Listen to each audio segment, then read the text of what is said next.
m'appelle Dominique Pont, je suis directeur général de la clinique Pasteur à Toulouse et je suis aussi responsable de la délégation du numérique en santé que je pilote avec Laura Letourneau au ministère.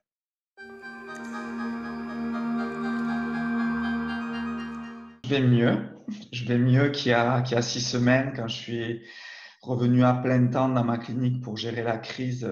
J'étais vraiment très stressé parce qu'en très très peu de temps, il fallait tout réorganiser avec des moyens manquants de protection pour nos soignants, pour nos professionnels de santé. Donc, on a transformé complètement notre hôpital en l'espace de très, très peu de jours pour faire face à la perspective de l'épidémie.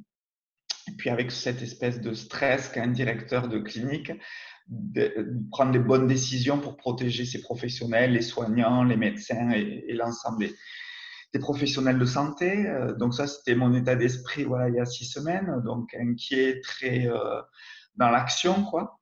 Et aujourd'hui, l'épidémie en Occitanie a été contenue. Donc, je suis super fier de mes équipes, de tout ce qu'on a fait. Je suis hyper heureux de la solidarité qu'il y a eu autour de nous, incroyable, incroyable. Les industriels, les voisins, une capacité à transformer les organisations, à créer, à être dans l'inventivité, dans une hyper réactivité, une super solidarité. Donc, je suis heureux et fier de ça, mais j'ai un petit fond d'angoisse aussi par rapport à la perspective des conséquences du déconfinement, pour lesquelles on reste plus que vigilant, quoi.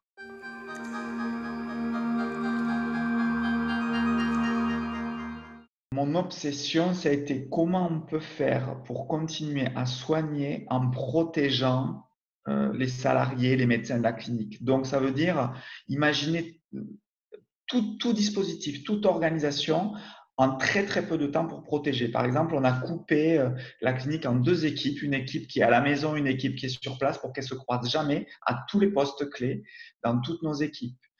On a mis en place, il a fallu reconstituer des stocks de masques, ça a été l'enfer de reconstituer ces équipements de protection. Mis en place des cellules de crise, des cellules éthiques, des cellules de soutien psychologique, des cellules de suivi de la santé de nos personnels. On a revu toute la partie informatisation des circuits pour mettre en œuvre à vitesse grand V des téléconsultations, du télésuivi de nos patients, du télétravail, des téléstaffs. Enfin, voilà, on a mis en place en très très très peu de temps des changements majeurs d'organisation.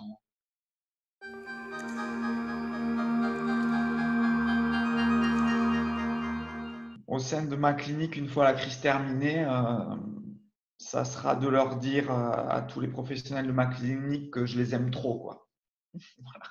Que je les félicite, que je suis fier d'eux, mais que je les ai toujours aimés, j'ai toujours pensé que ça date pas d'aujourd'hui, le fait que pour moi c'est mes héros, mais là tous les jours, je peux vous dire très sincèrement que j'en ai les larmes aux yeux tellement c'est beau de les voir au travail et engagés là-dessus. Voilà. Donc ma priorité, ça sera de leur dire que je les aime. Voilà. Et du côté des fonctions ministérielles sur le numérique, mon sentiment, c'est que il y a un côté très réjouissant de voir ce qu'on est capable de faire en France quand on est en situation de crise, l'énergie, nos startups, nos industriels, nos médecins.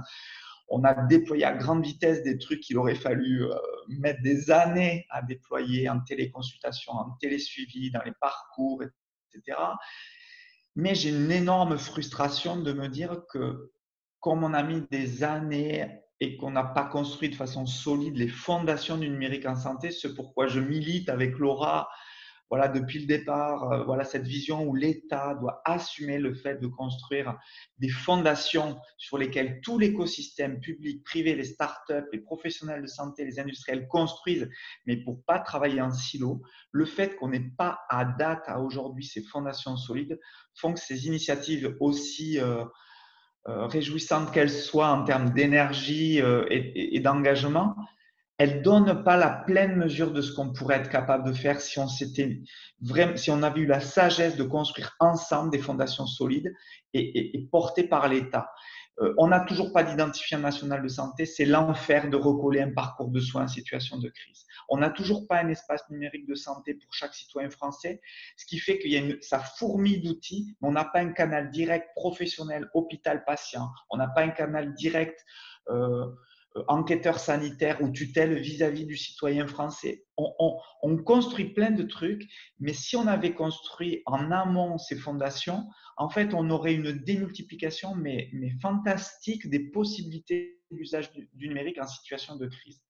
Donc, pour moi, je vous le dis avec mes mots à moi, je suis super frustré que le Covid soit pas arrivé dans 2 ans, une fois que ces fondations, que l'Aurore était prêt, que l'INS était prêt, que l'espace numérique de santé était prêt, qu'on ait un vrai répertoire des professionnels de santé, parce que toute notre créativité en France, elle se serait construite sur des briques communes, solides, et on aurait eu des effets de levier de gestion d'épidémie fantastiques. Voilà, donc ma priorité, ça sera à la sortie de cette crise, c'est à nouveau de dire à toutes ces initiatives locales, vous voyez que c'est quand même, ça peut être super quoi, le numérique, ça peut être humain, ça peut être au service des professionnels, des patients. On peut avoir une vision éthique et humaniste du numérique, mais bon sang quoi, accélérons le truc ensemble, arrêtons de travailler en silo et ces grosses fondations qu'on propose du numérique en santé, maintenant accélérons les choses quoi. Tout ce qu'on a proposé là depuis 1 an et demi avec Laura, voilà, ayons la sagesse maintenant de les construire définitivement, ces fondations. Il y en a plus pour longtemps, quoi, mais mettons-nous 1 an et demi, 2 ans, faisons-les proprement, de façon sérieuse, pragmatique, faisons-les porter par les pouvoirs publics qui, lui, s'occupent que de ces fondations, comme des routes et des ponts dans une ville. Voilà, le permis de construire, le code d'urbanisme, les routes, les ponts, c'est l'État qui s'en occupe.